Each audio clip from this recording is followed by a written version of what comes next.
ቀበሌው ፈረመ፣ ወረዳው ፈረመ፣ ክልሉ ፈረመ፣ አላህ ካልፈረመ ነገሩ ከረመ የሚባል ተረት አለና በጣም የሚገርመኝ ነገር አንዳንድ ሰዎች አላችሁ እኛ አንፈልገውም አንጠቀምበትም ውሰዱ ብላችሁ ከሰጣችሁን በኋላ እኛ ደግሞ የማትጠቀሙበትን ነገር ወደ ጥቅም ስንቀይረው እንደገና የሚቆጫችሁ የሚያቃጥላችሁ።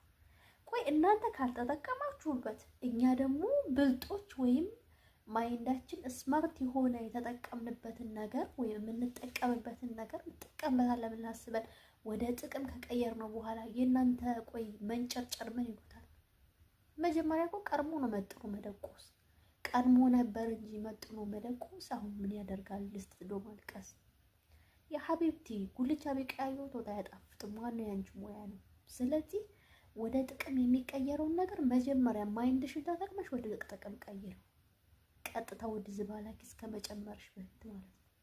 ከዛ አንቺ ዝባላቂስ ውስጥ ከጨመርሽ በኋላ ብልጧን ስታ ወደ ጥቅም ስትቀይረው መንጨርጨሽ ዳንቺ ማፊ ፋይዳ ራስሽን ከማወር በስተቀር ምንም ጥቅም አታገኝም። ስለዚህ ጊዜሽን አታባክኝ በማይሆን ነገር ላይ ማለት ነው። በሚጠቅምሽና በሚጠቅምሽ ጉዳይ ላይ ብቻ ፎከስ አድርጊና ሰሪ። እርግጠኛ ነኝ ፎከስ አድርገሽ ከሰራሽ ስኬታማና ሰክሰስፉል ማትሆኚበት ምንም አይነት ተአምር የለም። ስለዚህ ወደ ጥቅም የሚቀየረው ወደ ጥቅም ቀይረው። ታይሻል ከኋላ ያለው መጥረጊያ በሱ ወደ ጥቅም የሚቀየረው ነገር በሱ እየጠረግሽ አትጣይ፣ ቆሻሻ ላይ አትጨምሪ። ምክንያቱም ይጠቅምሻል።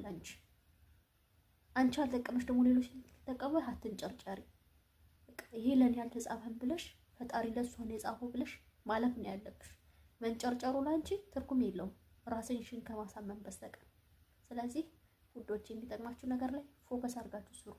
ማይንዳችሁን ስማርት አድርጉት፣ ተጠቀሙበት። ጊዜ ካለፈ አለፈ ነው። ዛሬ እዚህ ከተገኛችሁ የዛሬ ዓመትም እዚሁ ላይ አትገኙም። አንድ ቦታ ላይ የሚገኘው ጭቃው ብቻ ነው። ጭቃው እንዲቦካለት ደጋግሞ መርገጥ ስላለበት ማለት ነው። ስለዚህ ጊዜያችሁን በአግባቡ ተጠቀሙበት። ይመቻችሁ።